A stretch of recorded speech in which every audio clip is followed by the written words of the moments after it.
Taste the Daily. நாடகம் நாடகம் நாடகம், எங்கும் நாடகம், எதிலும் நாடகம். பொய் வாக்குறுதிகளை சொல்லி ஏமாற்றி ஆட்சிக்கு வந்துவிட்டு இன்று வரை அந்த வாக்குறுதிகளை நிறைவேற்றாமல் ஒரு முழு ஆட்சியையே நிறைவு செய்து சாதனை படைத்திருக்கிறது இந்த திமுக. இந்த அளவுக்கு ஏமாற்றும் திறமை உலகிலேயே வேறு எந்த கட்சிக்கும் இல்லை. அந்த அளவுக்கு ஏமாற்றுவது ஒன்றையே தன் ஒற்றை குறிக்கோளாக கொண்டு அரசியல் பயணம் செய்து வருகிறது திமுக. 100 நாட்கள் வேலை திட்டம் 150 நாட்களாக உயர்த்தி வழங்கப்படும்.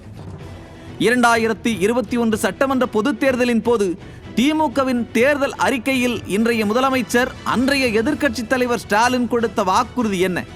திமுக ஆட்சிக்கு வந்தவுடன் மகாத்மா காந்தி ஊரக வேலைவாய்ப்பு உறுதி திட்டம் 100 நாட்களில் இருந்து 150 நாட்களாக உயர்த்தப்படும் என்றும் அதற்கான ஊதியமும் உயர்த்தப்படும் என்று அறிவித்திருந்தார். இதை நம்பி ஓட்டு போட்ட கிராமத்து ஏழை மக்கள் இன்று வரை காத்து கொண்டிருக்கிறார்கள். ஆனால் மக்களை ஏமாற்றி வாக்குகளை பெற்று ஆட்சிக்கு வந்த பிறகு கொடுத்த வாக்குறுதியை இன்று வரை நிறைவேற்றவே இல்லை ஸ்டாலின் அரசு. ஆனால் இன்று மத்திய அரசு 100 நாள் வேலை திட்டத்தை 125 நாட்களாக உயர்த்த திட்டமிட்டிருப்பதை தடுத்து நிறுத்த எதிர்த்து கொண்டிருக்கிறது திமுக. எதிர்ப்பை பற்றி ஸ்டாலின் பதிவிட்டிருந்த நீண்ட எக்ஸ்தள பதிவில் கூடத்தான் கொடுத்த வாக்குறுதியை பற்றி எந்தவிதமான குறிப்பும் இல்லை.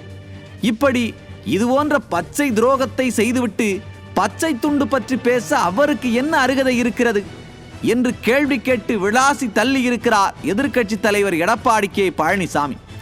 அதே சமயம் மத்திய அரசு இந்த 100 நாள் வேலை திட்டத்தை 125 நாட்களாக உயர்த்த உத்தேசித்துள்ளதை வரவேற்கிறேன் என்றும், எனினும் மகாத்மா காந்தி ஊரக வேலைவாய்ப்பு உறுதி திட்டத்தின் பெயர் எவ்வித மாற்றமும் இன்றி தொடர மத்திய அரசை வலியுறுத்தி இருக்கிறார்.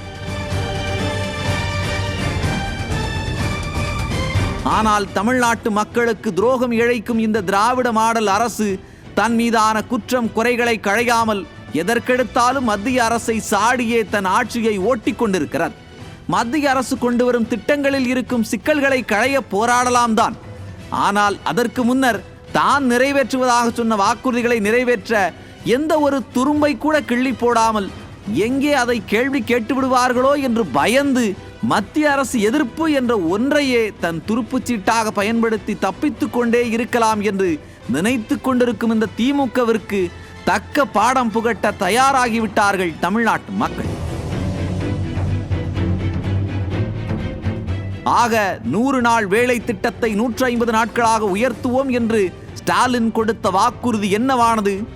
பொய் வாக்குறுதிகளை கொடுத்து ஏமாற்றுவதுதான் திமுகவின் கொள்கையா என்று அலசி ஆராய விரும்புகிறது இன்றைய நியூஸ் ஜே உரிமை குரல் நிகழ்ச்சி.